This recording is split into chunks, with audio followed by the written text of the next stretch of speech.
ចំនួនព្រំដែនកម្ពុជាថៃបានឡើងដល់វេទិកាអន្តរជាតិមួយទៀតហើយសភានៃប្រទេសប្រើភាសាបារាំង APF ដែលប្រមូលផ្ដុំសភាជាតិនិងសភាតំបន់មកពីប្រទេសនិងដែនដីប្រើប្រាស់ភាសាបារាំងជាង90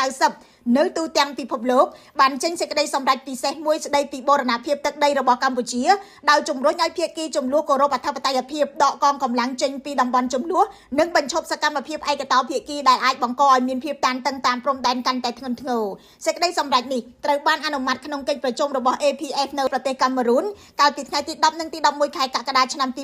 2026តាមសំណើរបស់គណៈកម្មាធិការនយោបាយរបស់ស្ថាប័ននេះក្នុងសេចក្តីសម្រេចនេះ APF បានបង្ហាញក្តីព្រួយបារម្ភយ៉ាងខ្លាំងចំពោះសកម្មភាពដែលត្រូវបានរាយការណ៍ថាកំពុងកើតឡើងនៅក្នុងតំបន់ដែលថៃកាន់កាប់ដោយរួមមានការសាងសង់ហេដ្ឋារចនាសម្ព័ន្ធស៊ីវិលនិងយោធាការរៀបចំពិធីសាសនានៅតាមទីតាំងវប្បធម៌និងសាសនាព្រមទាំងការបែងចែកដីធ្លីនៅក្នុងតំបន់ទាំងនោះ APF ក៏បានជំរុញដោះស្រាយវិវាទដោយសន្តិវិធីតាមរយៈយន្តការទ្វេភាគីនិងគោរពតាមច្បាប់អន្តរជាតិជុំវិញសេចក្តីសម្រេចនេះលោកប៉ែនបូណាអ្នកនាំពាក្យរដ្ឋាភិបាលនិយាយថាខ្លឹមសាររបស់ APF ស្របទាំងស្រុងទៅនឹងជំហររបស់កម្ពុជាដែលប្រកាន់យកការដោះស្រាយដោយសន្តិវិធីលោកចាត់ទុកការគ្រប់គ្រងរបស់សភាប្រើភាសាបារាំងថាជាការបញ្ជាក់ថាការទូតរបស់កម្ពុជាកំពុងដើរលើផ្លូវត្រឹមត្រូវគឺយ៉ាងណាក្រោយការប្រយុទ្ធគ្នាពីរជុំនៅក្នុងឆ្នាំ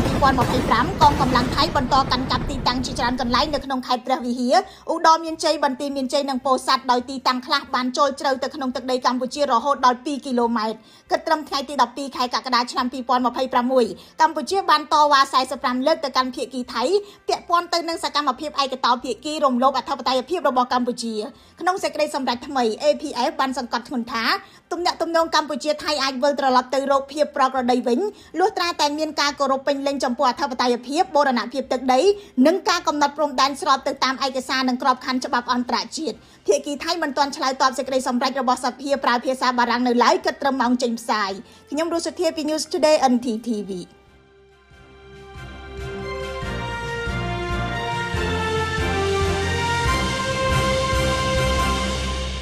សាកលវិទ្យាល័យ CUS នៅតែបន្តទទួលចុះឈ្មោះចូលរៀនថ្នាក់បរិញ្ញាបត្រនិងថ្នាក់បរិញ្ញាបត្ររងជារៀងរាល់ថ្ងៃសិក្សាជាមួយនឹងសាស្ត្រាចារ្យមានសមត្ថភាពខ្ពស់បំពាក់សម្ភារៈសិក្សាទំនើបៗនិងផ្ដល់ជូនអាហារូបករណ៍តាមនីតិពិសេសផងដែរ